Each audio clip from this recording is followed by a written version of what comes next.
you were physically next to and front row to the action. Halfpipe was so in your face.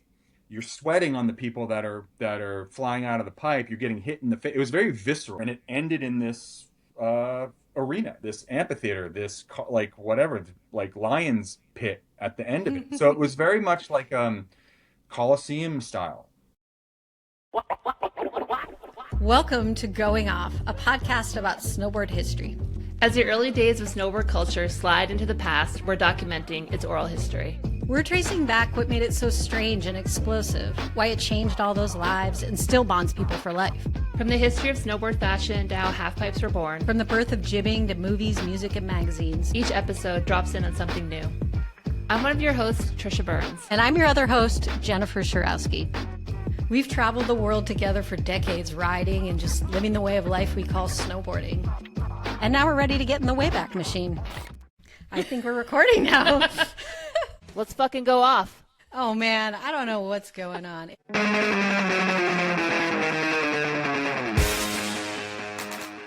Tricia, how you doing today? Good. Super excited for this episode. It's an exciting one for me.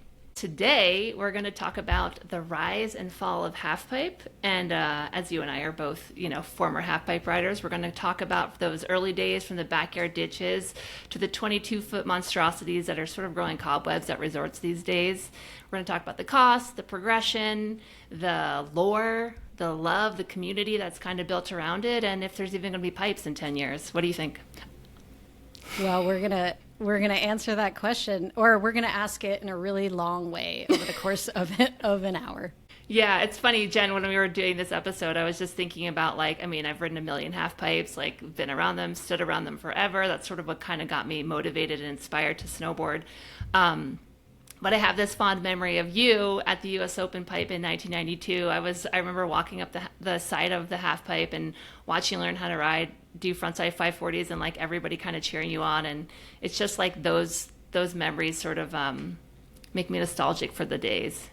You have a really good memory because I don't remember that at all. But I don't know. I mean, the U.S. Open half pipes were so legendary. I was thinking a little bit about that. The deck at the top where you roll to drop in for your run. And I had this really vivid memory of, it was maybe it was 92 or maybe it was 93, but it was, it was practice days. So we were all at the top. There was a big session going on. There must have been 30 or 40 riders up there. We were just all edge to edge, just fully all in lockstep. And balancing. Everyone was side slipping down on their hillside edge, inching down. And it was a total snake session. And I remember Sabu Kullberg, who's, legendary Scandinavian rider. He's part of that first wave of Scandos, and he's a kind of a contemporary of Terrier or something. He came from the very back and just rode over everyone's top sheets and dropped in and snaked everyone. And it was such a wild scene, just a kind of a beautiful chaos for the time. Intimidating chaos for sure. Yeah, oh, yeah. Totally. But yeah, it feels like there's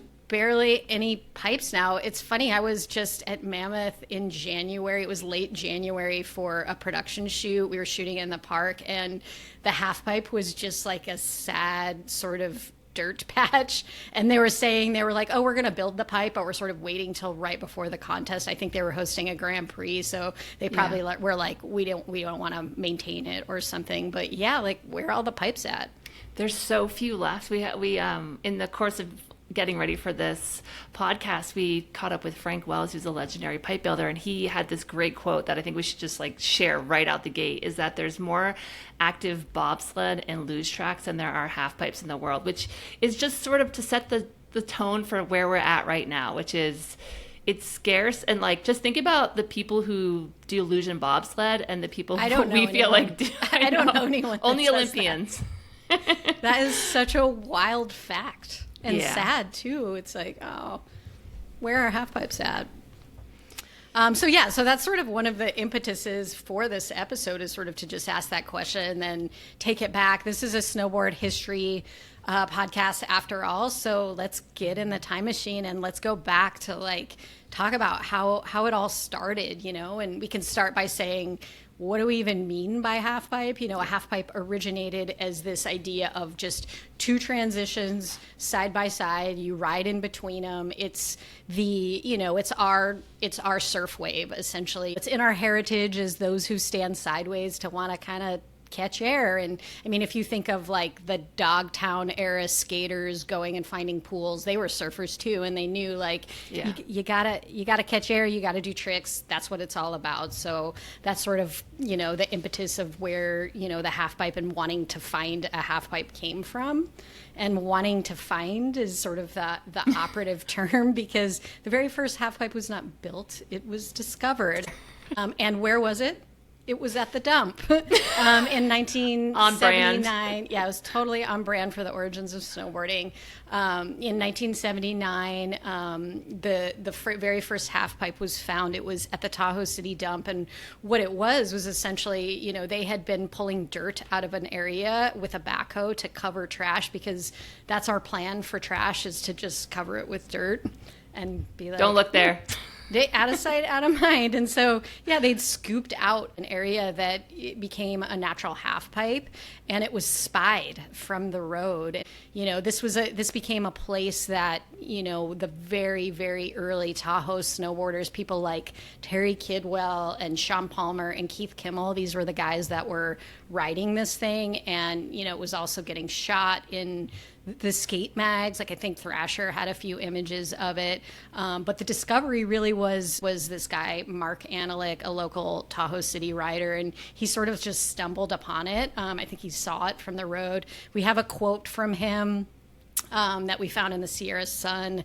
What he says about it was up from the creek, just this little drainage that had the shape of a half pipe. When we came to school on Monday, I said, "Hey man, you guys should come check out the spot I found. It's like a natural half pipe," and it just kind of took off from there. So it's pretty interesting to think that they were riding right next to trash, and it was also not really a full half pipe like we think of it. It was sort of just like a hip, kind of. It was like a run into a hip. And, I think that eventually it kind of was going over the course of a couple years. I think they probably built in another couple hits, but all the images that we see is like a run in and a launch. A run in and a run in and a launcher. So that was in 1979. It went for a couple years, but by 1982, we're starting to see them at actual resorts. The very first ski resort half pipe was at Donner Ski Ranch, which is a little ski area at the top of Donner Pass. And, we chatted to Mike Chantry about this. Mike Chantry is this early event organizer. He was a judge for many, many years. Always saw him at the top of like contest half pipes. And what he was saying was, he was one of the original riders there. And he said people like him and Terry Kidwell approached Donner Ski Ranch and really asked them and urged them and said like, "Hey, can we do a half pipe?" And they were game for it. But when you think of half pipe, it's probably not what you think of. They, brought in a snowcat and made 2 mounds of snow, and then they let the riders sort of carve it out with shovels and shape what they wanted to ride, essentially. So it was very, very DIY still, even though it was at a ski resort. Yeah, you see the old footage like in We Ride and a couple of the movies, and it's like a bowl shaped out like just highway hits. And I know you remember riding highway hits at most of the early contests back in the day, which is just like what it sounds like, an on-ramp to air.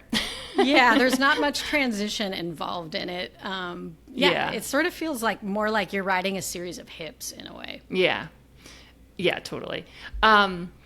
So from there, from 1982, it's sort of, the early days of halfpipe, the first one there. But there's also this California kind of like rad freestyle scene up against the East Coast race scene. And so the first event in snowboarding happens in 1981 at Ski Cooper, and that is a race.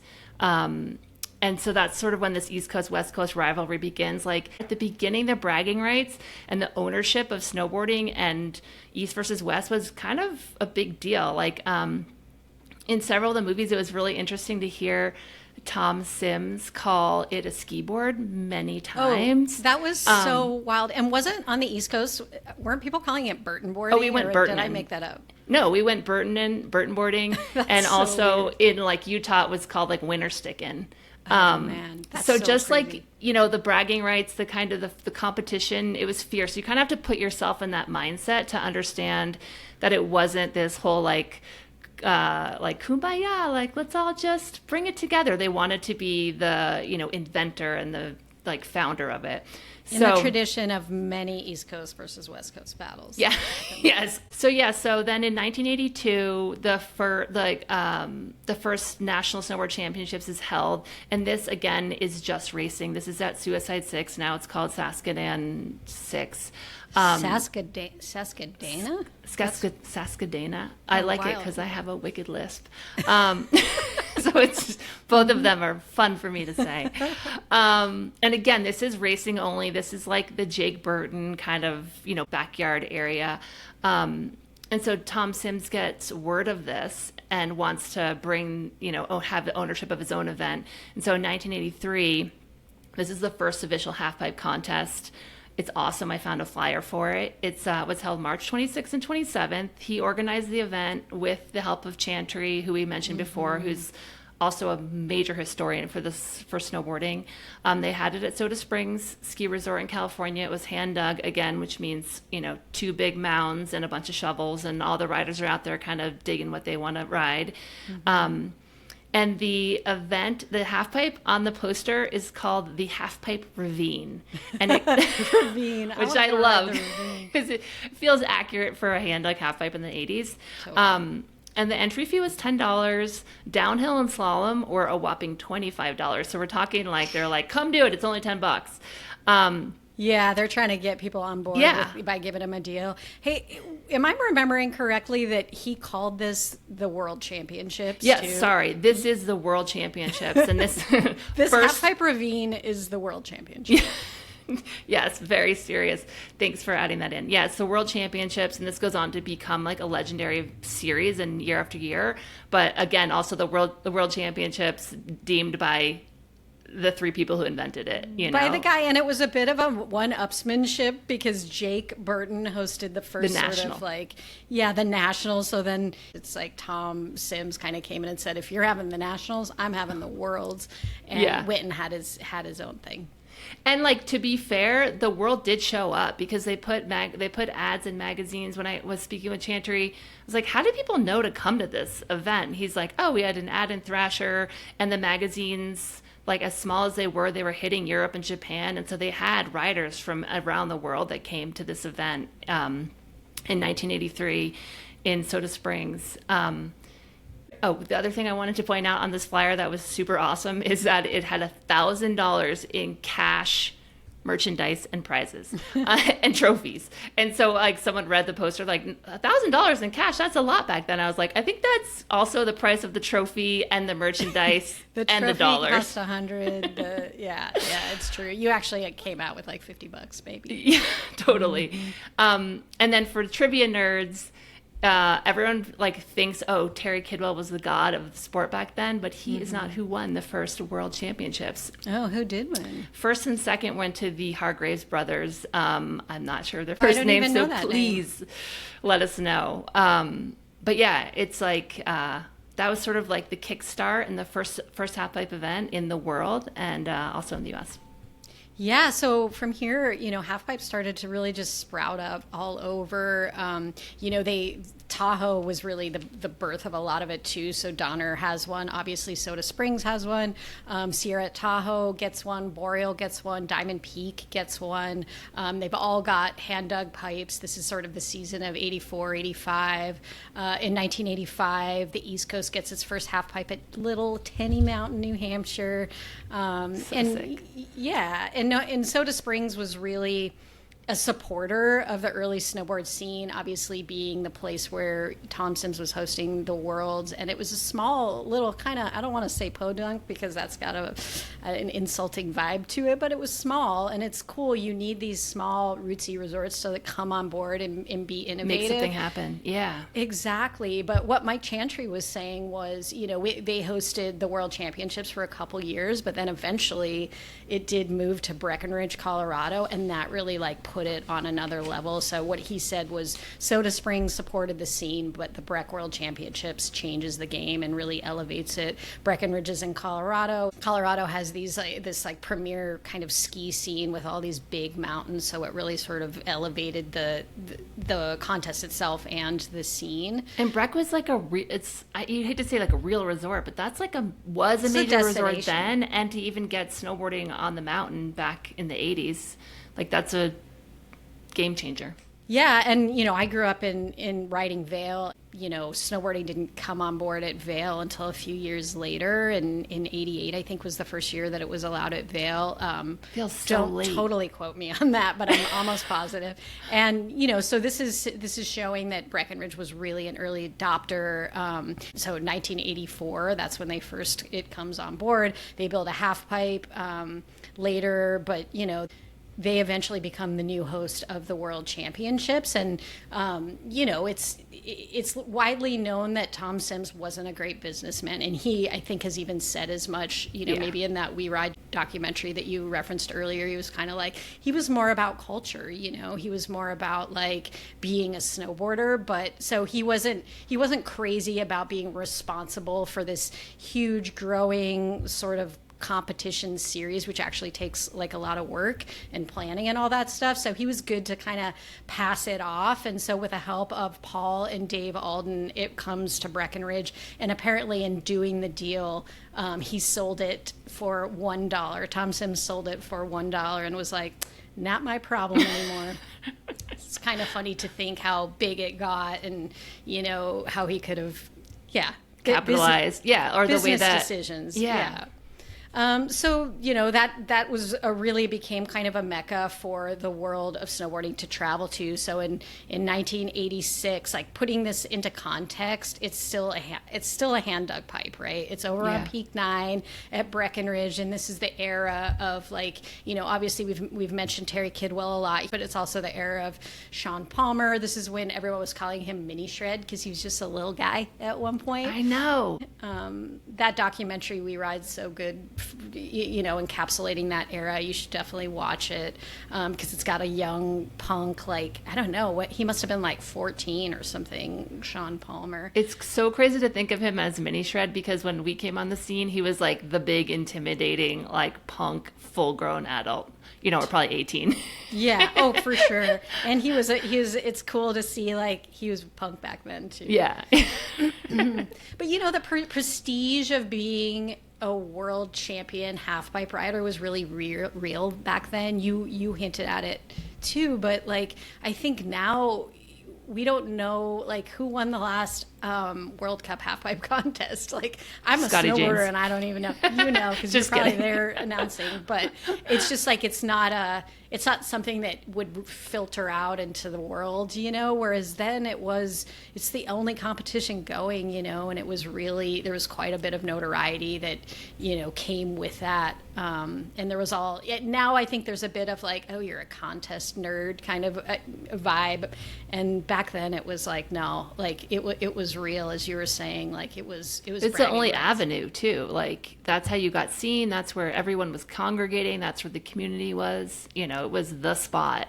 Yeah, 100%. And so who were some of the great riders at the time? I mean, we've mentioned Kidwell a bunch, we've mentioned Palmer, but a little bloke called Craig Kelly was riding at that time. He was coming on the scene. Bert Lamar went on to found Lamar Snowboards. Jose Fernandez, of course, Tina Bassett was there with her brother Mike, Gene Higgins, Susie Riggins. So some names maybe current people have heard of, but some maybe not. Yeah. And a lot of the tricks they were doing at the time were like straight airs. High airs, like this high we're talking. Yeah. Head, depending on how tall you are, head high airs. And there was a lot of grabs that were named after food. Like chicken salad, eggplant, roast beef. Tricia, when's the last time you did a roast beef? Oh, It's been a while. They're fucking hard. You have to coordinate some serious tweakage. You have to get hands in between legs and behind legs. You gotta remember that the boots were a lot more flexible because they weren't even snowboard boots. We barely had high backs. Yeah, exactly. So it's way easier to tweak. Oh It's my a little God. bit more difficult now to do a roast beef. And in 1988, Craig Kelly wins the World Championships, and this is really like the start of his fame, I will say. Fame. But And yeah. also, like, I think when a lot of people think about snowboard history, this is when, like, he's one of the early icons. Like, people aren't really referencing Terry Kidd. Well, we are, because, you know, we grew up in an era when he was big, but snowboarders now, they all know Craig Kelly, like that name. Even if they don't know how or what or why he's important, they know that name. And so it's cool to see that, you know, he won the pipe in 88. It had already been going for 5 years. Totally, and it starts in the half pipe and in competition, and even racing, you know, was still going. Like all the freestyle. I know this isn't a podcast about racing, and I raced, so No shade. no shade at all. But yeah, like you did everything back then. Like half pipe riders raced too.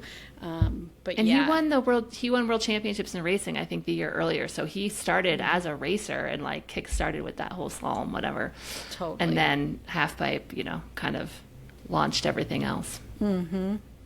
But yeah, so the momentum is building here. In 1985, we're going to go back a second just to give Europe a little shouty. Their first halfpipe contest was in Zurs, Austria.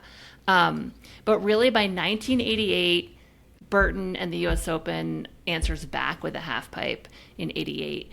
And this is when the legendary use of the backhoe comes into play. We had, you know, this was hand dug. They had two berms and a bunch of shovels. And here at Stratton, Lyle Blaisdell cuts the halfpipe with a backhoe. So you might have seen some old photos of the yellow digger, and he's digging out these perfect air quotes. perfect question mark. I mean, they were perfect for 88 and 89. And he took feedback from the riders, and it felt like all of a sudden the game shifted. Like we were no longer using our hands to make something happen, and we could come to this pipe. And Stratton was the background and the backyard for Burton Snowboards. It was located just down the road in Londonderry, Vermont, and later Manchester. So Stratton was the testing ground, and this was the half pipe that, I mean, obviously I'm super passionate about it because it was in my backyard essentially. But you would just see all these pros coming through and come to ride it. And there was like this little network of people that were, you know, knew when Lyle came to cut the pipe, and people would just show up. You'd like roll up one day and there'd be like Todd Richards and Jeff Brushy just out sessioning it. And, but that was the first time we're seeing technology, I guess you could say, used to cut the half pipe.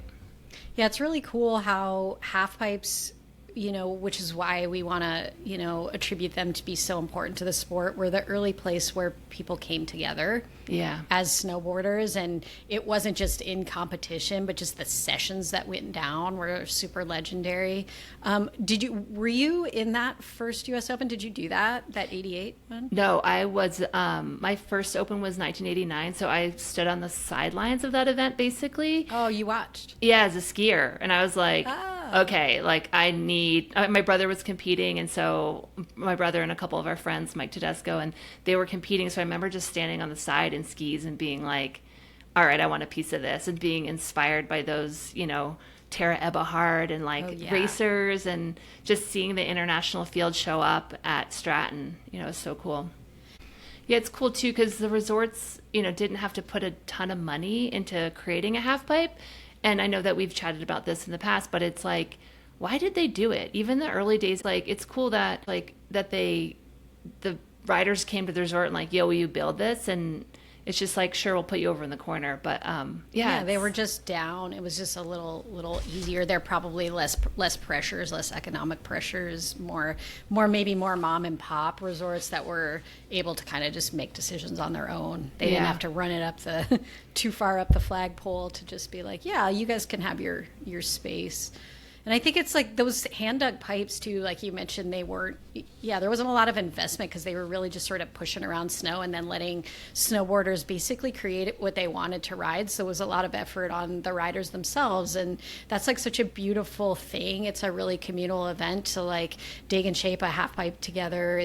There's real ownership in that. And it's like, it's akin to like the building of the mini ramp and skating, BMX or whatever, where it's in part of the making of it is like the journey is the reward in a way, and it's very bonding, which is cool. And I think like one thing that's important to mention is how inconsistent these pipes were.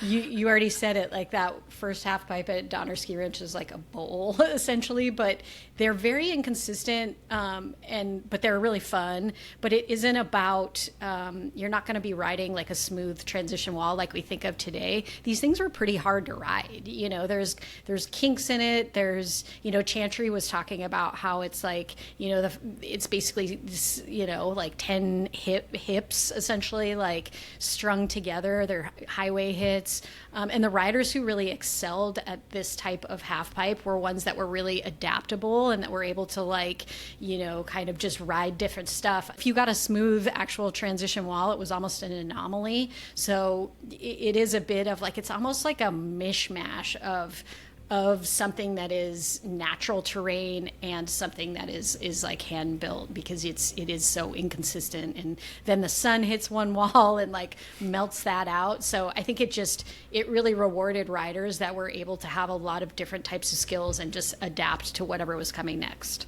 Yeah, totally. I remember like back in the day, you'd be like, oh, a highway hit? Yes. Yeah. Now I look at a highway hit, I'm like, oh my God, I don't want to get trapped in that thing.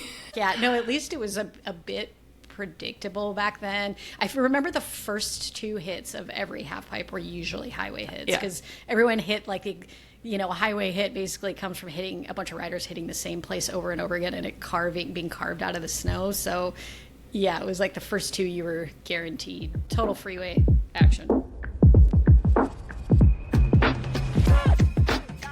All right, so that's the hand dug era, and the hand dug era goes for a while. I remember riding, I started riding in 88, but I was kind of just learning, and really I started competing probably more like in 1990, and I still rode hand dug pipes for a few years, so it went for a while. But what happens in 1990 is new technology comes in the form of what is called the pipe dragon. And so this idea was birthed by this guy Doug Waugh. He was a farmer, he was an engineer, and farmers are so ingenuitive because they're out there on the farm, they got to fix everything, they got to figure out new ways to do things. So he basically designed and built the first half pipe kind of grooming machine, and it's an attachment that would go on the back of a snowcat. The snowcat would drag it behind him, and it kind of had it was in the shape of a transition, and it would have blades that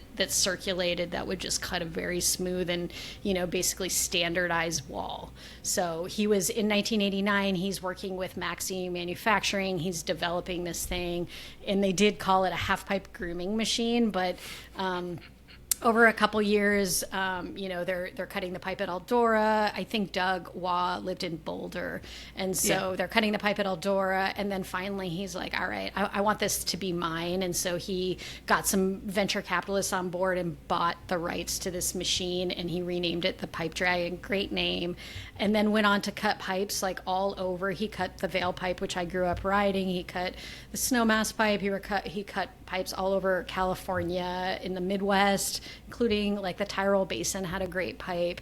And, he was a real expert pipe cutter. I don't know that he was an actual snowboarder, but he was great at cutting and using the machine. And he got flown to Japan to cut the half pipe at the 1998 Olympics, which was the first time that snowboarding was in the Olympics. So he's getting flown around as this sort of expert to cut half pipes. And it changed the game. And like I was saying, there's a bit of like an overlap there where there's a lot of still hand dug pipes at different ski resorts, but then this new sort of machine cut pipe is coming on board by, at Vail. I imagine it was in, the early mid 90s that they're getting that. that, and it's starting to circulate around. And there's, if you were a snowboarder and you lived, somewhere close to a mountain, you probably had a half pipe within driving distance. And, it just kind of shows like resorts are making more of an investment in culture. Like it's not probably cheap to either you're investing in cat time now because you've got this big machine, and Doug's hauling it around. So he's renting out his time. So they're making a bit more of an investment in snowboarding, knowing like if we build it, they'll come. Yeah. But it's funny because we were talking about how like part of it is like a reward, right? They're giving us what we asked for. We want a half pipe. They're building it. But there's been some talk of like it was a bit of a way to keep us contained because we were riding all over the mountain, building jumps in places that they really didn't. We were quote unquote dangerous. So it was a little bit of like they wanted us to stay in one place of the mountain. So like, let's put them over there and we built this for you. Please behave. Yeah, at Stratton, they had a trail that was skiers only. Oh, no way. Yeah. Huh. It was the best trail, Tamarack. Of course it was. Prime real estate, I imagine. Totally. They're like, all right, you can have this ditch, but also you can't have this trail. Yeah. But, I think it's also cool to think back to those early pipe in the early days. Like, it was just hiking. There were no lifts. There were no rope tows. It was just like this, you hiked it. They didn't even ride lift. You could get away without having a lift ticket and just hike the half pipe. And you really got to be a part of everyone's kind of half pipe experience, which I think was so cool. Nowadays, you see, the lifts are so fast, like riders can just lap on the chairlift and they can never see other riders and like partake in that. It was always so fun to like I was saying at the beginning, like watching you learn or try frontside 540. It was more like a 500. Let's be real. Let's slide around that last 40. Super buttery. But yeah, everyone was like leaning over, and I just remember like learning McTwists and hearing Scotty Lego just be like, yeah, like in the air, people really were invested in your efforts as well. And I think that's a piece that might be missing in today's like pipe culture. It was so social. Yeah. It was a prime social experience. Like, I just remember those sessions at the Veil Pipe. It was every day of the week, any day. Saturdays, it was always hitting. And you would see every snowboarder that lived in the valley would come up. So it was a real moment to get the hype machine going and get to see what tricks people were doing, get to meet people, and then just to be together hiking the pipe. It was such a cool experience that feels like you're not gonna hike the pipe if you don't have to, but we had to because man, I'm thinking of the lift that was near the Veil half pipe. That thing was like 25 minutes long, so definitely weren't doing that. Like, you couldn't get enough runs in. So, and I was talking to Shannon Dunn, legendary pipe rider, Olympic pipe rider, about this idea of like actual hiking pipe, and she was like, it was so awesome to be able to hike the pipe. It was so important for all these different reasons. She met the artist on the side of the US Open half pipe that did some of her board graphics, so you're making connections, meeting new people. She was talking about the progression aspect of it, and like she was saying, I would put together some of my runs last minute based on what the guys were doing, that it all happened in the moment. So she was talking about the 1994 US Open. She said, I watched Sean Palmer pull a backside 540 off the first hit, which she was like, it was a full highway hit. I decided to go for it in the final, and she's like, I won, and she landed it and she won. And she was like, I think it was the first time a woman had done that trick, or at the very least done it in competition. So just this real-time progression that's happening if you're hiking the pipe together and watching what other people are doing. Yeah, totally. Different era, the era of technology and half-pipe cutters. And so we'll go back to the time machine and be like, in 1994, Zog comes out. Zog is a Swiss manufacturer. They make grooming machines. They use a technology that's similar to a snowblower. And so they have a new version, basically, of a pipe cutter. And Zog is sort of the standard nowadays. And so they launched their first machine in 1994. It's way cleaner. It's like had way fewer breakdowns. And it runs like a Swiss watch. Oh, it's Swiss? Oh, would you say it's it's precise, perhaps? Yeah, in 1994, we're starting to see, like, with the addition of the Zog, is this more standardization of half pipes and half pipe riding. And so in 1994, just interesting little tidbit, ISF, the International Snowboard Federation, that was started by snowboarders. They have an official competition rule book that comes out, rules for the half pipe. So we're starting to see that, like, that creativity and kind of like loosey-goosey stuff is starting to get honed in a bit more. And then 95, FIS comes on the scene. FIS is the Fédération Internationale du Ski, super French, en français, s'il vous plaît. And they're basically the ski racing organization that will fight ISF down the road to be the governing body of snowboarding in the Olympics. But they start to come on, so we're starting to see this, like, with the standardization of the technology of the half pipe, also the half pipe scene is starting to get a little bit more buttoned up, if you'll say. 97, 98, so mid 90s, we're starting to see, like, the X Games comes on in 1997 at Big Bear. They have Slope-style, which is sort of interesting for the future of half pipe riding as well. Border Cross, X Games takes snowboarding prime time. I mean, didn't the X Games have, like, snowblower racing and stuff too? Modified snow shovel racing. Also, I was there and competed. Humble brag, just kidding. No, I do. But they had a alligator pit filled with Mount Dew, like, in the slope-style course.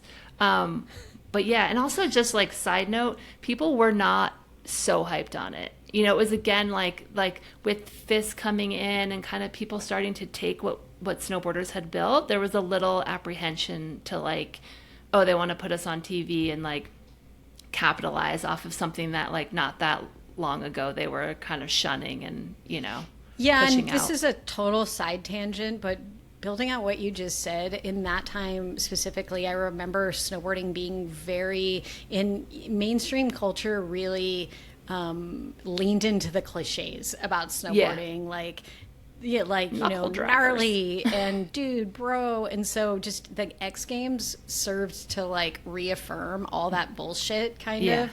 And it felt like, I don't know, just we bristled at that a little, because it's like, it was just like a one note, like any stereotype, it's a one note, no nuance, Yeah, and it's like ESPN is more of the people that are, stick and ball sport people that are not, really embracing the alternative culture. cultures. Yeah. They're just being like, oh, those crazy Look at these snowboarders. goons. Kind of like how everyone thought of the break dancers at the Olympics Oh this my year, where they gosh. were just like, what is this about? Oh my God. It's like, it's a subculture. There's such nuance to it. And I feel like it was pretty, it was stereotyped pretty bad. Yeah, and then 1998, again, the friction, we have the Olympics, like the half pipe debuts as part of the first ever snowboard Olympic experience. And which again, you had mentioned, it's cut by Doug Waugh, and here's some cool stats on it. It's 11 and a half feet tall. Oh, wow. It's 394 feet long, and it was cut with a machine, so there were, like, highway hits were not a part of that. I'm pretty sure it rained the whole time. This is like the era of, like, Daniel Frank, Shannon Dunn, Nicola Toast, who wins the gold medal there. John Simmons wins the gold medal for the men. Michelle Taggart, Stina Brunchildas. This is, like, our era. We're snowboarding there. In terms of tricks, like, in the 90s, the late 90s, we're talking wet cats, McTwists, frontside 720s. And for the ladies, 540s, no grab. Had to have one. No grab. No, just a pirouette below the lip. What we're going to do is you're going to get it around real fast by putting your hands up in the air. Yep. Seriously. Amen. And then the summer of 1998, and this is super cool, the first pipe dragon comes to Timberline. And this is important because Timberline Mount Hood is the mecca. This is the place you go to, like, ride. It's a huge scene setter. People come from all over the world and hone their craft. Or riding half pipes. There weren't that many jumps back then, and it's really all about the pipe. Yeah. So the fact that the first pipe gets there in 98, we need to talk about a little bit about this legendary scene. Like, hand dug pipes, like you said, you rode them for a long time. They were the mainstay at Mount Hood. And so, for 12, 15 years, it's hand dug only. And so, and even with saying that, one pipe cutter comes to Mount Hood in 1998, and yet there's 5 camps up there. There's High Cascade, Wendell's when it was a snowboard camp. USSTC, Mount Hood Summer Snowboard Camp. There's many places that are still getting hand dug pipes, and that scene, Jen. Oh yeah, it was wild. And to mention, they were getting hand maintained. So even, I bet the Pipe Dragon, I don't know how many passes it would do through, but nightly throughout the day, they're getting hand maintained because this is the summer in the Northwest. It's either raining or hot as fuck. And I'm sure they were melting quickly. So that scene of pipe diggers, they were like pirates, essentially, is how I was thinking of them. And the lead pipe digger was also in charge of who gets to ride the half pipe that isn't the campers. So there's all these little kids that, their parents are paying for them to go and have this experience. They get to ride the half pipe. It's for them. But it is also for the snowboard community, the community of sponsored riders. And, if your sponsor basically sponsored the pipe, you would usually get to ride. So like I rode for Sims. I think Sims sponsored High Cascade. So I would usually get to go ride there. But it was quite scary to have to go check in with these guys that were like so scary intimidating. The lead pipe diggers, like we're talking James Jackson, Tonino Copine, like Joey Boisano. Frank Wells was also lead pipe digger, and you would have to go check in with them, and you'd feel like such a loser. You'd be like going up, you felt like Milton from Office Space. You're like looking for your stapler. You're like, can I ride the half pipe, please? And they were all super nice, of course, but they, they've even said, I think a lot of these guys have gone on record saying after that they enjoyed like lording that power over, basically, because like it's intimidating to have to ask to ride, and they said no to a lot of people, Yeah, or like they're up there like fully shirtless, face is fully covered, just like, I ripped. Dare you to talk to me. Yeah, exactly. Good luck. I had a funny story. I paid, I was like in high school or something, and my parents paid so that I could ride the half pipe. It was Jimmy Scott, so it might have been like Mount Hood Summer Snowboard Camp. I'm not sure, USSTC. And then they didn't know that I had paid, so they made me dig They bounced you? They made you dig? They made me like salt and like shape it, and I was too shy to be like, I paid to ride. It's good for you. Like they'd say, Gen X, man, whatever doesn't kill you makes you strong. I'm like, all right, cool. All right, so I have to salt it as well as pay to ride it. So Jimmy Scott made you do that? I'm pretty sure, yeah. I didn't even know, no harm. It was all good. It's I would never question them. It's one of those character building things. Yeah, so crazy. But that scene was really beautiful. Like you'd be up there riding pipe and everyone was there because it was like, in the winter scenes are dispersed, they're localized. The Colorado riders are riding in Colorado. The East Coasters are East Coasting. But in the summer, everyone came together, and throughout the summer you would probably, you were out there, you'd be out there for like a month or two, right? And you just see people cycle through. I was a counselor or coach, whatever, at High Cascade, and you'd just be like, all right, it's lunch. You guys should probably go down, campers. And then we just ride the pipe for the rest of the afternoon. You should and probably leave because we're busy. We need to We're trying to work on our skills. Yeah. Such good times. Yeah, I mean, it's the best. So this is, we're kind of easing into the late 90s. The late 90s, we also, I think it's pretty interesting. It's kind of what we were calling the age. We enter the age of the famous pipe cutters. People that are known to be really good at cutting the pipe get paid primely and flown around to cut these contest pipes, like people like Pat Melendowski, who started Planet Snow. He started that in 1998, and he cut the U.S. Open half pipes for years. The U.S. Open half pipes were widely known to be like the best, like primo. He also cut the 2002 Olympic half pipe in Salt Lake City, which that one was like the weather was so good, the pipe was so good, it made the riders look good. And, Frank Wells is also one of those people. He co-founder of Snow Park Technologies. He's out there getting paid and flown around to these events to really like elevate the scene.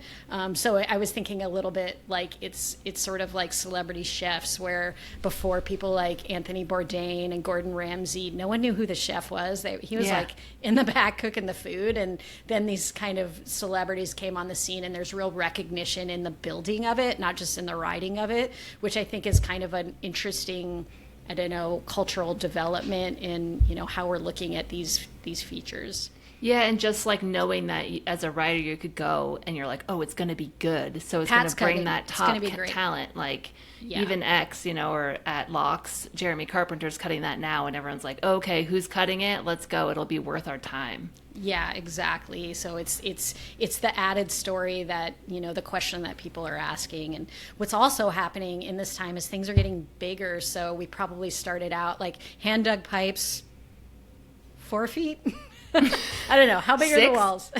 Yeah, but, as things inch up, the pipe drag and those pipes were probably around 12. Is that what you think? 12, 13? Yeah. 13? Oh, and you were saying that the 13? Olympic pipe was 11. 11 and a half. Yeah, so 11 to 13 is kind of a pipe dragon, a 90s era pipe dragon pipe. And we're getting in the late 90s, we start cranking it up. We've got the Arctic Challenge happening at this time. So Terje Håkansson, founds the Arctic Challenge, invites everyone to Norway, and they have this massive quarter pipe. And it's kind of, the precursor really to the first 22-foot super pipe. It's like looking way ahead. Yeah. During this time also, there's the invention of the pipe dragon super pipe cutters. So it's like they supersized it. Like we gotta make it bigger. This thing comes online at Breckenridge, and the PK pipe they cut it. It's 18 feet. So the next evolution of the pipe dragon is 18 feet, and this starts to become. This is the largest in the country at the time, but just things are growing, and there's a real. We were talking about how there was a real energy of make it bigger at that time in the late 90s. Go big or go home. Yeah. Totally. In the early 2000s, which, I think says something about where progression was headed, that it wasn't necessarily in technique, but it was about amplitude and how can how can we make it bigger. And Super Park is happening. It starts in the late 90s, so that's Snowboarder Magazine's kind of private media session that they host every year in the spring, and it's private. It's for pros only, but it's about having like the biggest jumps possible, and how can we really push it, because the general public isn't riding this stuff. Travis Rice is jumping out of helicopters into quarter pipes at the time, so there's just this cultural energy around like stunting and bigness. Yeah, and X Games is like a main part of that era now. Like in the 2000s, people are really buying into it, like Summer X and all that. So there is that like energy to go bigger, and be stunty. Yeah, exactly. And where we've ended up, like fast forward to now, the super pipes are 22 feet. So we wanted to ask, like, when did that start? We got really curious about like tracing that back, knowing like it was slowly and incrementally getting bigger. And I remember my old friend Alan Clark. We rode for Sims together in the 90s, and he's a Canadian snowboarder. And I remember him talking back in the day about Brom Ridge. Brom Ridge is an area near Whistler in the mountains, and they had a little area where they had progression sessions in the spring, and they cut these massive half pipes, but they did it by hand. It was like a massive kind of pile of snow essentially that they would shape, and I think we kind of tracked down that might have been the place that the first 22-foot half pipe happened. And was hand dug. It's crazy to think it's hand dug. Yeah. They just had a massive snowpack up there, and he was saying they would use insulated tarps to preserve it through the month, so they would kind of make their own glacier essentially to kind of keep the snow cold. But he was saying, he's like, I truly think people around the world where there was a bit of a collective consciousness in terms of like there was maybe other 22-foot pipes. This is in the realm of not a competition setting, but just to like we're fucking around on this thing. We're pushing it in the off season. We're trying to make a really big wall to learn big tricks on and kind of see what's possible. So he kind of says like, hey, I think, maybe there was others coming online at the same time, and it was just this sort of collective consciousness. So he's up there digging with Greg Todds, with Johnny Greenglass, and the whole Canadian scene. I think it was like really big for, at the very least, like the Whistler scene as these sessions around Brom Ridge. So when did the first 22-foot contest halfpipe happen? Yes, great question. Because I was around for this era, and so were many of our friends.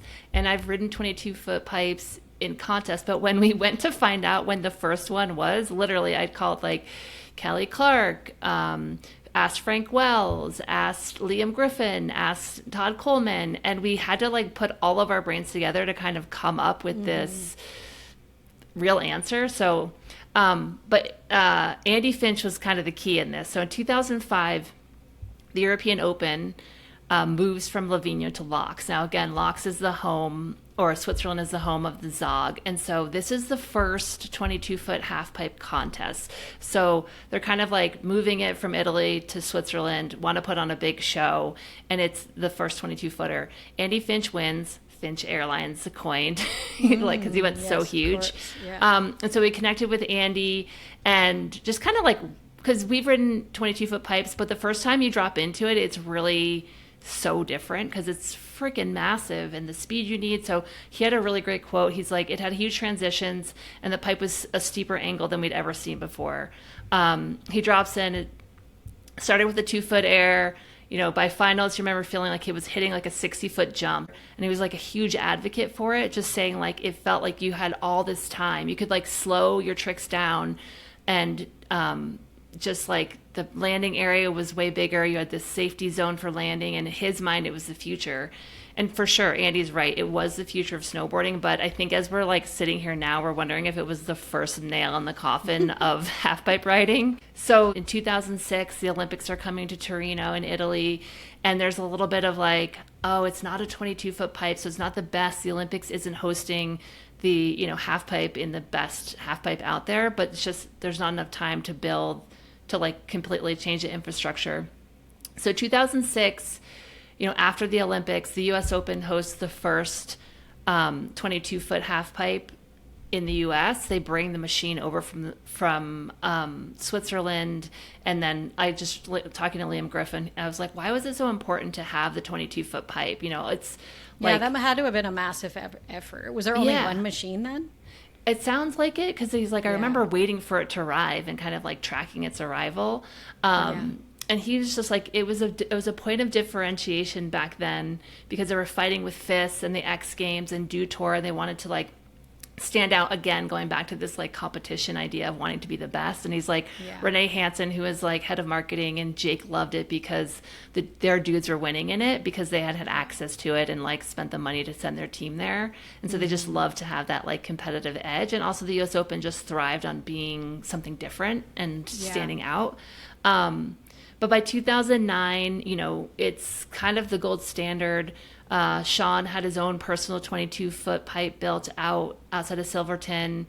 Double corks. There's this huge rush because now we've got this much bigger half pipe, and riders can do way bigger tricks. They're going way bigger. Like Andy said, you have way more time. Like he could slow his rotations down, or, which is what everyone's done, is add more rotations. Do more. So 2009, this is when the double cork is starting to kind of like come into play. And we start to see our first, injuries. Like Louis Vito landed the first double cork in competition, but at the end of 2009, hunting for the Olympic space, like Kevin Pierce has a traumatic fall, learning the double cork 1080, suffers TBI, and sort of the first time that the sport and the scene and the media is also asking like, is it worth it? Yeah, he was in a coma for a while, and it was really like heartbreaking for the snow community. And it was, kind of in the lead up of this big rivalry that he had with Shaun White, and they were pushing each other like who can be the best. And wasn't it leading up to kind of the Olympics? It was. So that's like 2009, like 2010 February is when the Olympics happened, and so there was this like major pressure to land these huge tricks before that. you know? And so, yeah, Crash Reel is an amazing movie on Kevin Pierce and sort of that time in that era, and the hunt for the 1080, and also really asking, like, is the level of progression worth it? Yeah.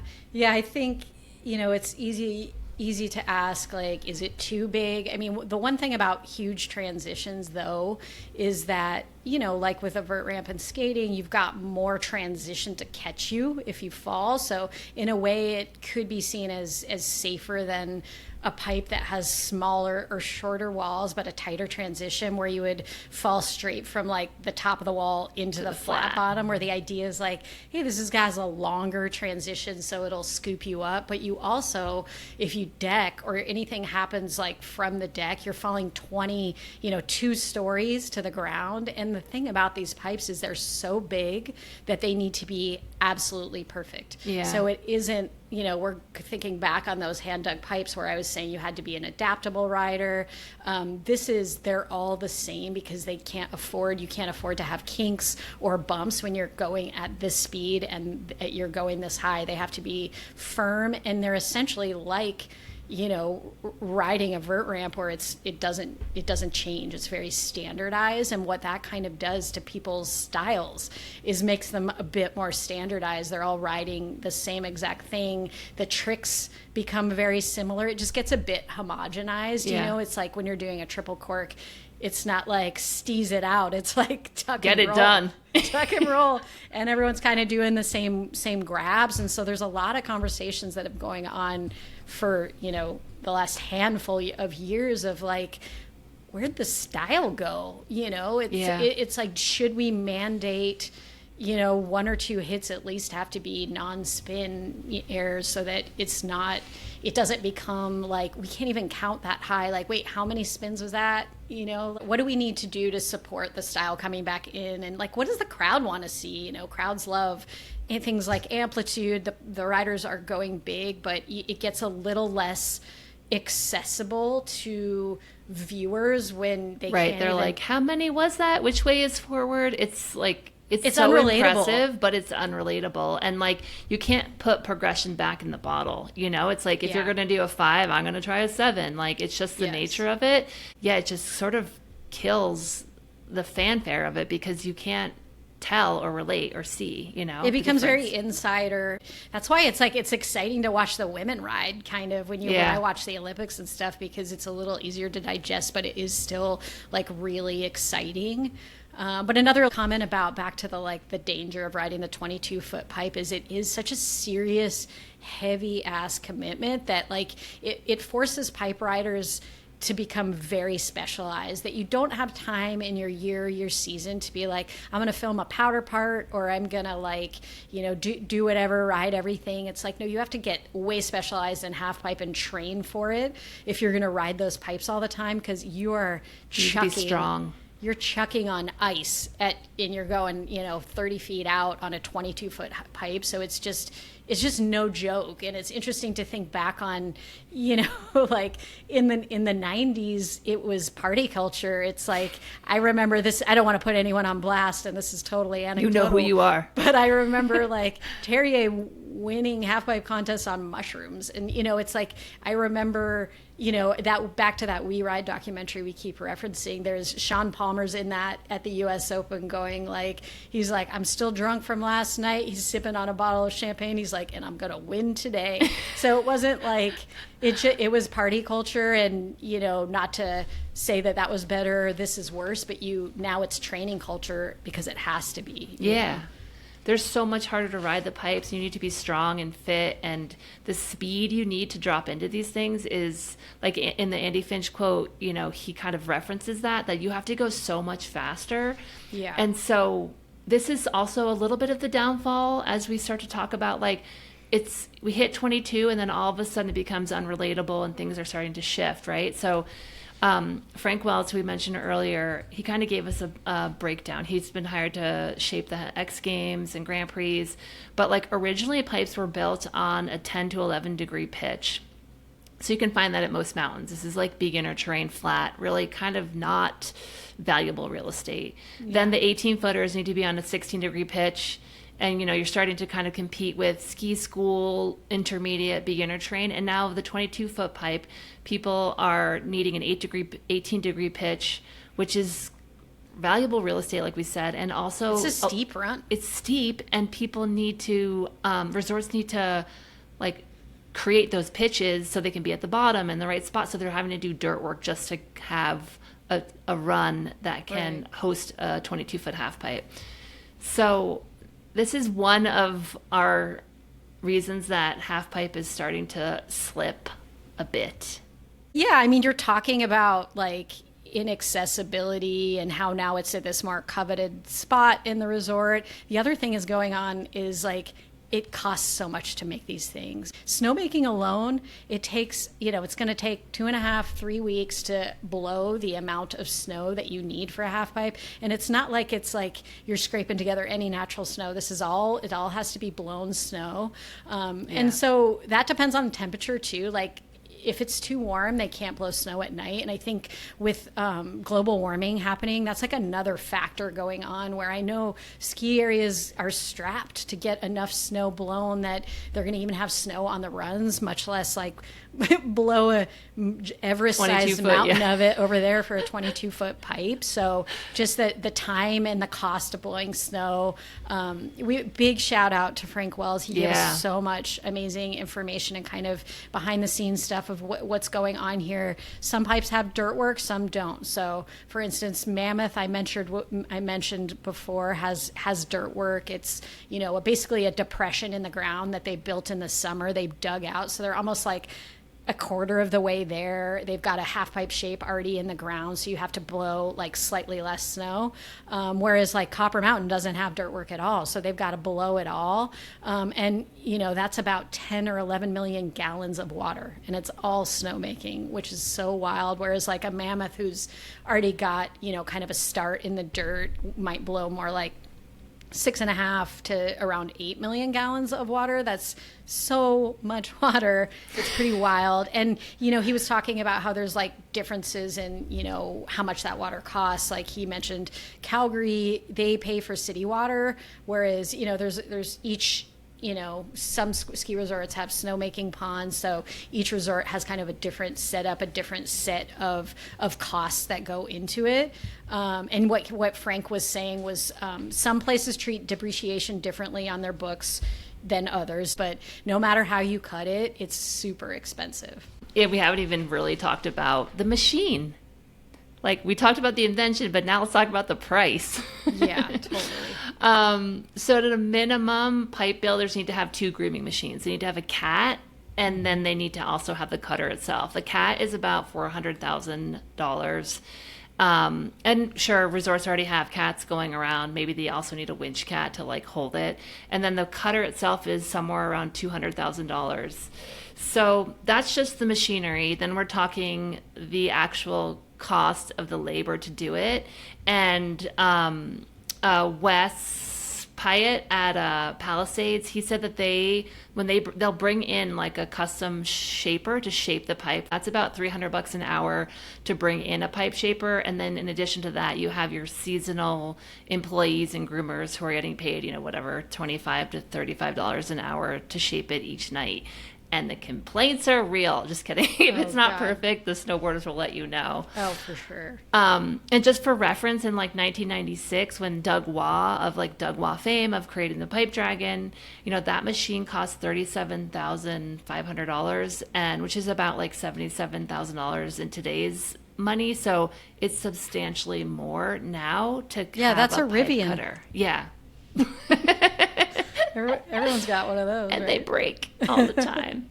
And so in 1996, there were 26 of them and 2 in Europe, which is just interesting to see like how widely adopted it was then. And again, like how we mentioned at the beginning of the episode, there's a handful of half pipes in the world now that are actively groomed, cut, and maintained. So it's pretty interesting, the price alone to just create it, not even really maintain it.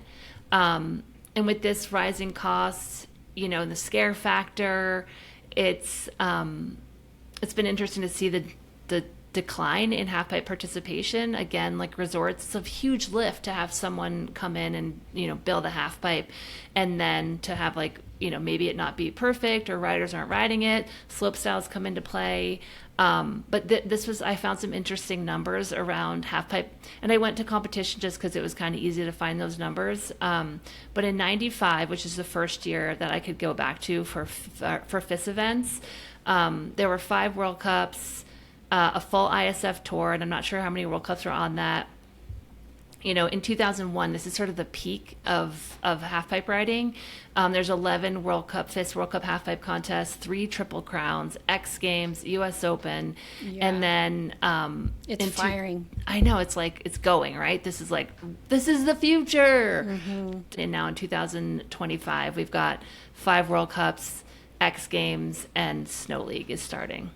Yeah, and, Snow League, it was in the same pipe that X Games was in, wasn't it? And a World Cup. So it's not like that even equates to how many pipes there are. So it isn't, there aren't that many pipes. You can imagine like spending that much money, millions of dollars to build a pipe that may sit empty because it's such an elite level thing to ride. It's like the most expensive empty tennis court in the world. So if you're hearing anything in the background, there's a hailstorm kicking up here in Colorado. But classic Colorado. I know it's basically summer and we're in a sideways hail rainstorm. Mm-hmm. But I want to share a couple other numbers that I found in terms of participation. I gave you the number of half pipes and contests that were kind of happening in the early days, but this was like blew my mind kind of. In 1997 November, so an early season event at Locks, they had 64 women half-pipe riders in the competition and 104 men. Now, wow. Granted, there's nations quotas and things like that, but the Locks Open now has 45 men and 30 women. So just like those numbers alone are pretty fascinating. Another thing that we identified as a factor here in the decline is this media shift, this snowboard media shift away from half-pipe coverage and contest coverage in general to like really wanting to cover backcountry, wanting to cover things like rails and jibbing, but in the streets, like in its almost quote unquote most pure form, and just kind of more, a lifestyle that isn't competition. So, this is happening. We took a look at all of the Trans World Snowboarding magazine covers over the years, and you could really see this play out in the 90s where, it starts out and it's a lot of covers that are in half pipes, and then suddenly it's kind of shifting away, and there's covers of Craig Kelly riding backcountry and things like that. So just kind of moving away. There's also snowboard parks are coming online in the 90s too, and just this idea of jumps and terrain parks, like people wanting to ride that, and like the big snowboard movies, they don't want to cover half-pipe contests anymore. They don't want to show, they would never, show a half-pipe contest in like a Kingpin Productions movie. Like maybe they're going to, shoot a rider's kind of Mount Hood sunset silhouette. Yeah, exactly. But it's not like they're going to put in, a US Open run or something like that. So those big snowboard movie production companies are like not shooting half-pipe. They're shooting other things. Yeah. They're shooting jumps, backcountry, all of that stuff. I mentioned parks getting built. So there's another way for people to kind of catch air that actually takes less resort investment. So for a snowboard or for a mountain to kind of scrape together snow for a couple jumps and some rails. In a ride-on box? In a ride-on box or two, it's way easier to achieve that and make people happy and, there's a little something for everyone. There's a rail garden. So it's just it's easier to do that stuff than it is to actually build the super pipe, the 22-foot super pipe. So there's like a lot of other stuff to ride, and slope style as a discipline is, it was in the Olympics by 2014, but it was in every competition, or in the early, like late 90s, early 2000s. And so there's just other ways for riders to get notoriety and become pro and find sponsors and get inducted into the competition world and get on TV and all of that stuff. So yeah, half pipes are truly becoming ghost towns because there's so much other stuff to ride. And, it's really hard for, a mountain to look at, like we said before, a half pipe sitting empty that they, paid, $1 million for, and then meanwhile the rail garden is like popping. Yeah. I know it's hard to kind of pinpoint that exact time when it was like, all right, game's over. But by 2012, we're starting to see like Peace Park, this quest for like something fresh. Like we still love half pipe or like transition, and we want to ride that, but the standardization is just taking the creativity out of it. So like modified pipes, the Peace Park, like I said, that starts in 2012. Danny Davis, that's his sort of brainchild. And 2015 Red Bull does the double pipe. Like they're just trying to essentially mix it up. Like this the quest to go bigger has kind of shifted to go like quirkier or like more creative, or keep something more also relatable, because what you're going to do at Peace Park versus a 22 is like hand plants over spines, and kind of just have a little bit more flair and fun with it, and creativity. Like I feel like Danny Davis was always so great about that, like he would always mix up his contest runs, which a lot of riders don't do. They have their finals run that they do, and so I think for him, he's really just hungry to like, how do we force the creativity by like actually breaking the terrain in a way. The terrain, yeah, exactly. And I mean, I've been on the U.S. Ski and Snowboard Congress forever, and literally for the last 10 years, we've had the agenda item of like, how can we get resorts to build smaller half pipes? How can we, get that resurgence in pipe? Like, and it always comes back to the same conversation that like we always have, which is like the 13-footer. We need a smaller half pipe. We need something that kids can catch air in and people can feel like heroes in, and then get like a hunger for it. And maybe there's a percentage that will go on who wants to ride the 22 or who will like travel to ride it. But like this conversation of like making style mandatory in pipe contests, or getting a smaller thing, something more fun, like it's been in our like collective conscious for over 10 years. Yeah Totally. So what's next, Jen? Shaun White has a like, will Snow League save it? Can we the mini pipes? Is that the answer?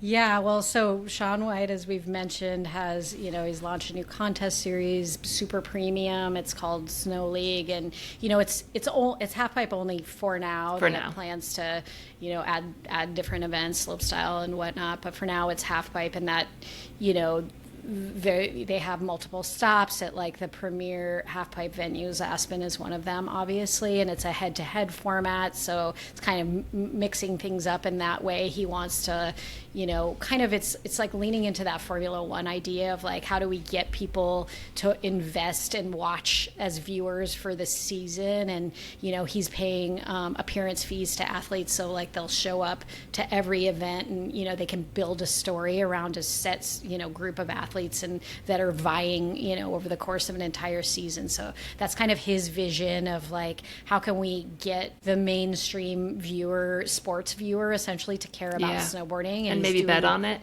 And maybe, yeah, exactly. And do it through the lens of he's doing it through the lens of half pipe right now. So it'll be interesting to see, like, I think the riders that were there at the contest were super stoked on it, but I don't know if that equates to like the public caring about it, or the mountains investing in it, or even new riders like kind of wanting to join. Or it was interesting. Pipe. I was at that event, and they were so hyped on it, but I also felt like they've never been treated so well in their lives, like, because they missed that gravy train days when like they rolled out the carpet for athletes, and now they were just like, oh my god, no one's ever. Of course you're gonna love it. You're eating caviar, champagne. I love this event. I got my name on my jacket. Yeah, that's one thing I did notice is like everyone who was there was like, it was so awesome. But then like outside, the ripples of outside, like how does that translate? Yeah. So it'll be interesting to kind of see there. But I wouldn't say that the saving has happened yet. But another interesting thing is like, can the community save it? I think you and I were both noticing this petition getting circulated everywhere. It was everywhere in my feed this winter, or it was maybe in the spring, to save the Okemo Mountain half pipe. And so they were going to stop building it. Essentially, it's only a 15-footer. But people in the snowboard community really have a soft place in their heart for this pipe, and they're like, let's save this thing. So many of those East Coast riders, like I think Danny Cass, like grew up riding this pipe, and they hosted, that was a famous pipe. They hosted the X Games, I remember. They didn't host the X Games. They had a Grand Prix. Mount Snow hosted the X Games. Oh, that's what I'm thinking of. But still, like another, like, and I think at this point we all know that, like, as we lose those 15 and 13 footers, like that is going to force even more of a decline. And like the things that we grew up on that we were kind of talking about, that camaraderie, the scene, the gathering that the pipe was, is also going to disappear. And somebody still cares about it enough, or however many signatures they got, it worked, because the pipe's back, which I want to check and see how many that was. But enough people really cared enough, but that's not sustainable. We can't do petitions every year. So they're like, come ride it, then we'll talk about it. Then we'll talk. We'll see how many people like show up. But one thing I did notice in my feed as well is all of my friends and people I know in the snowboard community riding mini pipes this spring. Mammoth had one going, a bunch of places did. Mount Bachelor had one, and just so many people in my feed riding them, and just for fun, and it looks so fun. And so that feels like a real movement and a positive movement. It was cool. I talked to Derek Gunshore, who works over at Aspen Ski Co., and they just bought last year a brand new 13-foot Zog cutting machine.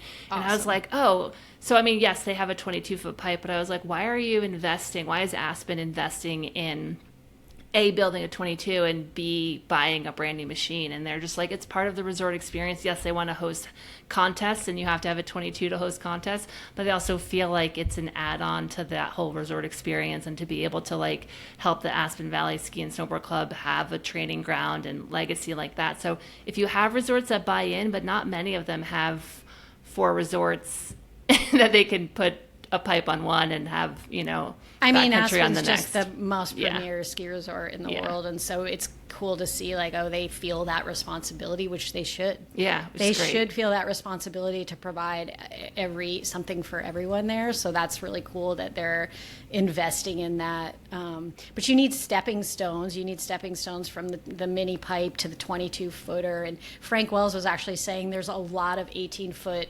pipe dragon cutters just rusting in cobwebbing, like shops and stuff. So how are we getting the progression pipeline from mini to 22 if we still want 22 to be the venue that half pipe riding is done in? That's a big question. Another question I was leaning back and thinking of was like, should we save the half pipe? I was thinking a little bit about how popular skateboarding was in the 80s, and then there was that moment where it died out, and didn't die out. It died out as far as like the mainstream caring about it, but it kind of went back underground, and all the skate parks closed because the insurance was too high, and so it kind of just just the hunger for it in the mainstream died out, and it went back underground, and that actually gave birth to like. What rose from the ashes was the street skating scene in like the mid 90s and stuff. So this idea that it's about transformation, and how is half pipe transforming, and you got to change to survive. So it just becomes a big question of like, should we save the half pipe, or what's next for something that has had like such a big part of snowboarding's origins culture?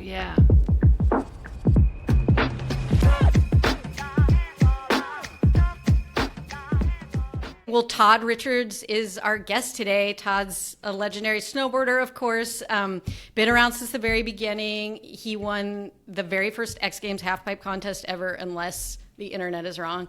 He was on Team USA at the first Olympic halfpipe event in '98, and just like shaped modern snowboarding. And then these days he's a snowboard commentator for NBC, Natural Selection, announced the Olympics, things like that. And he's of course co-host of the seminal Action Sports News podcast, Monday Mass. Wow. As we were just talking about. Welcome. So Todd, welcome to our show.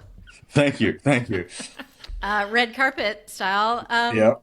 We could just maybe start at the very beginning. Do you remember the very first halfpipe you ever rode? Like, where was it? What was it like? Take us to that world. The very first official halfpipe I ever rode was Tenny Mountain, Yes. New Hampshire. It was 1988 in end of January. Yeah, Tenny Mountain, New Hampshire. Yeah. How did you get there? Like, how did you find out about it? We sort of talked about, you know, that like little Spidey network, especially back east. Like, everybody knew to go to the halfpipe, but how did that happen? Well, there was I was living in New Hampshire in the Lakes region at that point, going to school, and the shop that I was kind of sponsored by / semi working at / stealing bearings from was called New Wave Sports. The owner, Perry Silverstein, who went on to start Slackers in Portsmouth, New Hampshire, he was part of like the early boarding house crew in and around Burlington. So he was very connected to the early snowboard world. I think it was just through him. He was like, there's a contest happening, a halfpipe contest happening. And at this point in time, for me, snowboarding was just like, I just did it because I was close to the mountains. It wasn't like something that I was like, I'm going to compete, because it was all racing up until that point. And I was terrible. You know, I wasn't good, particularly at using edges at that point in time, not like some of my more alpine-based homies were. And it was just, we found out about it probably on a Thursday, and Friday or Saturday was the halfpipe contest. And I remember driving there with Joel Muzzy, of all people, and we met Jeff Brushy, Trevor Graves, my buddy Dave. Like the East Coast, I feel like that halfpipe event is when this kind of the scene started in New England. And I mean, there was the New England Cup that was before that, and there was, you know, the U.S. Opens. The first U.S. Open with a halfpipe happened that same year as that. But it was like when the different youth came into the snowboard scene already. It was like, now we've got more people that wanted like freestyle, and I don't know, it was just different. I feel like it like started then. You know, that was like when the big push started on the East Coast. We were curious about that because it felt like the East Coast scene was very race oriented for a while there, with like Jake Burton and the crew in the red speed suits, and like halfpipe felt like it came in. How did you see it change the scene? I mean, you kind of just talked about it. But... Well, you know, your words, not mine. East Coast was really racist at that point, and I think after no, it was soundbite. It was very racy, and I think it was basically because we didn't have. You know, we simply didn't have. And the West Coast was very much freestyle oriented. You know, Tom Sims is on the West Coast. They're skateboarding. All the pictures you see people flying through the air in Transworld and International Snowboard Magazine at that point were all in Tahoe, all skate. Like, so that's who I wanted to be. I didn't want to be part of Burton.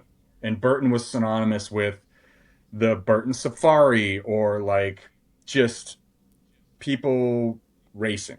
I didn't want that. And Sims was very much freestyle, skateboarding, you know, skateboarding on snow to me. So I feel like up until that point, there wasn't really a freestyle presence on the East Coast. And that's like when Jeff Brushy, Chris Swires, Josh Brownlee, myself, and a whole slew of Jason Ford, Noah Brandon, although Noah was kind of living out west, but there was a crop of people that kind of came up right around that same time.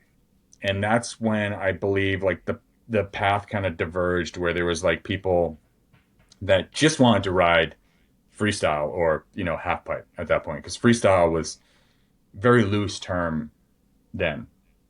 Until Yeah. I will say this, and I'll go deep here. I would say that like my perception of what snowboarding was and what snowboarding could be in terms of what free riding is or what, anything that existed outside of the walls of the half pipe completely changed that same year at the US Open. And that's the first time that I ever saw the dudes from Tahoe up close. First time I ever saw Craig Kelly ride up close. First time I ever saw Terry Kidwell ride up close. And it was especially Chris Roach and Mike Rankwit that changed everything for me. And I distinctly remember the exact moment when it happened. I think I might have been in the gondola with your brother, Trish. It was me and Alexi Garrick, and I think Rob Morrow was in the gondola with us, and we saw Keith Duckboy Wallace, Roach, and Rankwit come underneath the gondola, and it's the first time I ever saw someone do a half cab off a roller. And I was like, oh. And then we saw them ride the pipe, and I was like, I'm doing it wrong. Like, I don't, things need to change. And so that was like really, I feel like, the Tenny Mountain Snowboard Bash, pushing up into the US Open that year, really kind of rewired the way that we thought of progression in the half pipe. And then subsequently, pretty shortly thereafter, Brushy took off. Like that's when Chill, he was in the Chill video, one of the first Burton videos to actually like showcase the freestyle team instead of just gate bashing. Yeah. Yeah. Yeah. I rewatched Chill this year. Have you guys given that a spin lately? Mm-hmm. It's very bizarre. It almost feels like abstract in a weird way, Very like colorful. slow-mos of people like turning and stuff. It's Like this though, like Yes. playing with their hands. with the music. It's, The best part is when they're riding at Baker at the end oh, of it. it's so good. It's Yeah. so good because we It's didn't killer. we didn't have that terrain back east either, and like to be in the slush Yeah. and watch, Duck Boy and Brush and Jacoby and Craig rip around Baker in the springtime, and arguably that was the first time anyone had ever done a board slide on film. Was Brushy board sliding off where you get off the lift at Baker? That was the first board slide ever on film. So Wow. Interesting. yeah, so there's a lot of stuff that kind of happened. It's interesting because like, I was there, so I didn't really take it all in terms of like this everything that we did at that point was like you're putting a fork in the road, like Yeah. Right. but you don't realize that when you're doing it because it's just Yeah. happening. Yeah. And just like the energy of the scene back then with technology, with riding, everything was just like pushing, and everyone was like pushing and growing it for competitive reasons or for their own like betterment of the sport. It wasn't even a sport then, it was really just like pushing your creative boundaries essentially. Yeah, it was just like, how do I get better at this? And there was no video other than like Chill and maybe this Sims video or photos. New Kids on the Twalk. No, that was after. New Kids Okay. on the Twalk was after. It was, I think, the big video that we had, and I remember myself and Lisa Vinciguerra watching it over and over and over again, was Western Yeah. Front. Western Oh Front. yeah, that's it. Yeah, that was the one, That's the early one video that kind of changed the game as far as like style. Like our style's bad. We need to do this better. But that was like a couple years later. That was like 1990, I think, 89 or 90. Yeah. I liked what you were saying about, your whole life changed when, you saw the dudes from Tahoe come out. You saw them ride in person. And one of the things we were talking about over the course of this episode was just that the halfpipe was this early cultural beacon where you would go and like see other riders and exchange ideas. I'm curious, what do you see as like, what does halfpipe mean to snowboarding, or how do you think of it in terms of its place in the origin story of snowboarding? How special is it, or isn't it, to snowboarding? You nailed it. It was a cultural melting pot of like you were physically next to and front row to the action. A race course, you get one gate, right? Like, and I mean, we're talking moguls at this point. You're not in it. Halfpipe was so in your face. You're sweating on the people that are flying out of the pipe. You're getting hit in the face. It was very visceral, like the interaction between you and the activity that was taking place in front of you. And you would stop and you'd watch, and then you'd talk shit, or you would praise and be stoked. Like it was all right there, and it ended in this arena, this amphitheater, this like whatever, like lion's pit at the end of it. So it was very much Yeah. like Coliseum-style, So That's cool. it was a contained scene, and Yeah. I Yeah. mean, it was the first time probably ski areas saw people drive 4 hours and not ride a lift. Totally. You know what I mean? Like that's Or clip tickets. totally. Yeah. But even at Stratton, I think they were so late to even catch on that people didn't even buy a lift ticket or clip Yeah. tickets or do shit. They just walk to the half pipe and ride Yeah. for a week or a weekend and not Yeah. even use their facilities. Mm-hmm. And Yeah. I think that was truly like something that, you know, it changed the trajectory of ski resort marketing, how they need to address these new people that are coming in. Like, what is this thing? If we build it, they will come. We should put some more money into this, or that kind of a thing. So it was definitely just a shift of the way that perspective was on what it meant to own and operate features on the hill. Because up until that point, there were no features. I mean, moguls, but Yeah, but everyone knows that Tricia's snowboarders favorite ruin features. moguls. Yeah, no, I love that, the camaraderie really, and the community that kind of, like, it was competition, it was, youth, and kind of like fighting a little bit for their stake in the scene too. It was a big community, but I also felt like there was a lot of like underground competition to like do it your way, Yeah. in a fun and like progressive kind of way. And Jen and I always reminisce about the half pipe. That's where everybody met. That's where you got to know each other and like see, and oh, they're doing it this way, and just like that energy. And it sort of shifted since the advent of, well, the rise and fall of half pipe a bit, and then also with like high speed chairlifts and just a little bit of everything that's going on in the scene. Yeah, and I think that you're right. I mean, it's part of that has died. Part of the soul has died because at that point in time, snowboarding was a lot like a backyard ramp session because it was everything was self-contained, and that's kind of the magic of like the Homesick event that's at Stratton. Is it really like feeds your soul a little bit, feeds snowboarding soul to be walking, and I don't know how many people. I mean, you were there, Trish. How many people did we talk to that was like, we needed this again? Yeah. We Young needed and this. old. Yeah. Totally. And it's like 22-foot deep super pipe, the places that they're not conducive for you hiking them. They're at altitude. Yeah. It's a lot steeper. It's like you're hiking up a whole trail. No one wants to do that. So of course they're going to take the lift.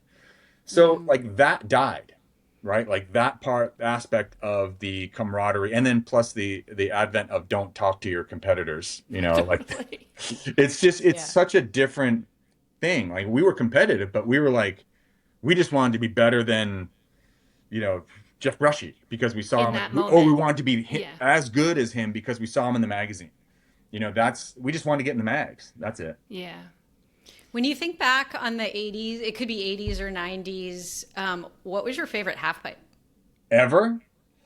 I feel like, I mean, this is there's a lot of answers to this, but the one that sticks out in my head is I just happened to drive to Stratton one day about 10 minutes after Lyle cut it, and I swear to God it was the best cut that Halfpipe had ever received. And it was almost like you were like riding, the equivalent would be like you're riding a kinked ass fucking mini ramp, and then someone goes, oh well, here you go, here's the most perfect transition in the world. I bet you'd love to ride this every day, but you've got 20 minutes because the thing's going to fall apart.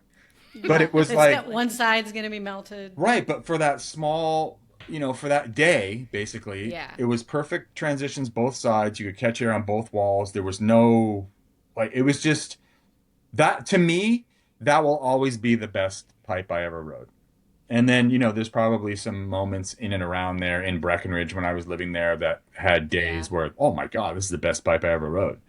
Remember the Breck pipe being good. Yeah. I mean, there's days, there's moments, there's walls. I mean, I remember wall. It's really weird to like have, be 55 years old and remember sensations you had in 1994 of leaving the lip and being like, that was perfect.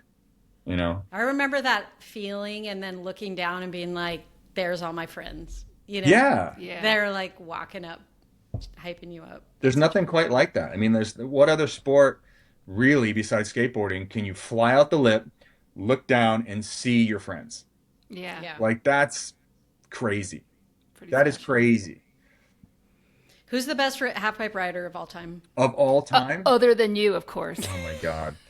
Um, I would say And us. Sorry, we're off the table as well. at this point in time, Present company excluded. like in my opinion, and like what does that mean? To me, it's Scotty James, because I think about okay, like what of course, there's different eras and different people. There's Terrier, there's Brushy, there's Craig, there's Terry Kidwell, but Scotty James is the one that I think has probably done the most technical runs that have ever been done. And to me, I was always like tried to be like a techie half pipe rider. It's hard to blend it all together. It's hard to be technical and go big and hit all these like style. criteria style. I feel like Scotty's the best pipe rider complete package we've ever seen as of right now. I mean, but Kidwell, he's like the first to like make it make sense. He was the one that influenced Palmer and Roach and all the subsequent riders that came after him. He was the one where style started, I believe. So Yeah. where you place your importance is totally subjective. But Of course. technicality, I think Scotty James, but style, it would always trace back to where it started. Yeah. That's cool. Yeah. We talked a lot about, kind of the evolution, like the Tenny Mountain half pipe you rode, and then the half pipes you were riding like in the late 90s were so different. Do you remember clocking the sort of evolution of technology and terrain? Like, do you remember the first sort of pipe dragon pipe you rode? Yep. And then kind of when they got bigger, like talk a little bit about that and like, the tricks you were able to do or Yeah. So so up until that point in time, pipes were primarily being cut with a front loader. And even the pipe that was in Breckenridge was being cut by a front loader at that point. And you would be able to, like, the house that I was living at that point in time, you could see Peak 9. So there would be all these weird rumors in town that they're going to cut the pipe this weekend. And, like, I don't know if we manifested that half the time, but then you'd, like, look out the window and see the thing. And Frank Wells always had, like, he always knew. he had like the inside line. Yeah, he knew dudes that were covered in grease. So that it was like they would always know. They would always know when the pipe was going to get cut. But it was probably shortly thereafter, like 1991 or 2 or 3, where Jimmy Scott basically helped develop the first pipe dragon. And it was in Snowmass was the first pipe dragon that I ever rode. And I remember riding it and not liking it. It was too, the transitions were perfect, but it was too tight. It felt really Oh, tight. yeah, that pipe at Snowmass was so tight. Like not Yeah. enough flat bottom? Or No, the it was transitions were almost tight? like the transitions were too tight. It was kind of like Yeah. going and growing up skating a 10-foot transition ramp, and then you go to an 8-foot transition ramp. You got to completely rewire the way that things work. So that was the first one, and I remember we went to like the debut weekend where like this is this new technology. They're cutting this half pipe with the pipe dragon. Yeah. And that happened there. And then there was like a pipe monster that happened after that. That was like another evolution of the pipe dragon. The pipe monster was a little bit bigger transition. I think that was Right. like a 12-foot transition that happened at that point. But it really came down to like, at that point in time, how they lay the cutting arm into the wall and how much they push and how much they want to like risk the internals of the pipe dragon arm and what the strengths and tolerances were of a pipe dragon arm at that point, bouncing off of ice. Like Right. what'll break first, the wall or the dragon? And unfortunately, at that time, the pipe dragon broke a lot more than the ice did. But there was, you would come across different pipes at that point in time where one would be cut really good with the same machine, and then you go the next weekend and it'd be like just a pile of ass because it was just like the snow consistency didn't lend itself to the dragon really laying into the walls and cutting it perfectly. such an uphill battle maintaining a half pipe. When we learned a lot, Tricia did so much research. We learned a lot about just like the ins and outs of like how much money it costs to build one, all of that. The And pitch, it's just the snow, the water, Yeah. like all the factors to go from a 11.5 foot 1998, Olympic half pipe to like a 22-foot pipe. Like it is a huge jump and a huge cost. Yeah. And I'm sure that you guys have discussed this, and I've kind of sprayed this ad nauseum within whoever will listen to me, is like the 22 is killing half pipe snowboarding. Definitely. It's basically you're cutting off your feet as you're learning how to run better. And it just doesn't make any sense to me. I mean, there's room for the 22-foot deep super pipe because that is the scale that we've put out there as like, this is what we need. But in order to get people interested and even remotely romanticize the idea of getting out the top of a wall, you got to walk before you can run. And, there's a couple resorts left in the US that still commit to a half pipe. I was really excited and kind of shocked. I went to the Middle East, the Midwest. I went to the Midwest this winter for the Red Bull heavy metal contest, and I ended up riding at Buck Hill. Right outside of Twin Cities. And it was amazing. They still have a pipe that's cut with a tighter dragon, but they have a pipe. They have a half pipe they maintain of smaller size. And my God, was it fun. It's so damn fun. Like if you have one that people put the effort into making, like even the one at Woodward, Park City, when they put the time and effort into keeping that thing good, it's great. Copper has one. I think Bachelor has a smaller one too. Yeah, Bachelor has one. Snowmass has one. So there are places that this happens, but it's like it seems like the resorts used to put them towards the bottom so people could have access to them. It's a little bit of a choice now. Like at Park City, they have a mini pipe, but it's like one of the best ones ever, by the way. I totally but Rosenwald kills it with that whole. And you have to choose, but you have to choose between like park line or pipeline. Right. It's almost like you need to make the park line run into the pipeline so you can, not make people choose and force them into the pipe essentially. Make them ride it. Right. I feel like that the half pipe Look, like you said, it's very expensive to make and maintain a half pipe in order for it to be like people to leave there with a positive experience. I get it. It's really, really expensive and it takes a lot of commitment. But, I feel like there's some of these smaller hills like in the Midwest or even on the East Coast that are like, they don't really have anything to offer. Yeah. And to build, to commit to doing the dirt work, to make a half pipe there, like, let's just say, for instance, like where I grew up, Mount Wachusett, it was like 15 minutes from the town that I grew up in. It's close to a metropolitan center. It's close to Connecticut. It's close to Boston. It's close to all these different places. They used to have one back in the early 90s, but if they did it again and committed to a 12-foot half pipe that had lights and music and it was down towards the bottom and you could buy a pipe ticket to ride that thing. Yeah. And, there's a lot to that of cultivating a scene, and sometimes it's more important to make the scene good so that in 5 years people will still snowboard instead of just move on to whatever it is, because our industry is in desperate need of replenishing the supply of humans that want to do it, Yeah. And want to feel connected to it. Not exactly. Just something they do, but like a part of that whole lifestyle and community that kind of kicked our lives off,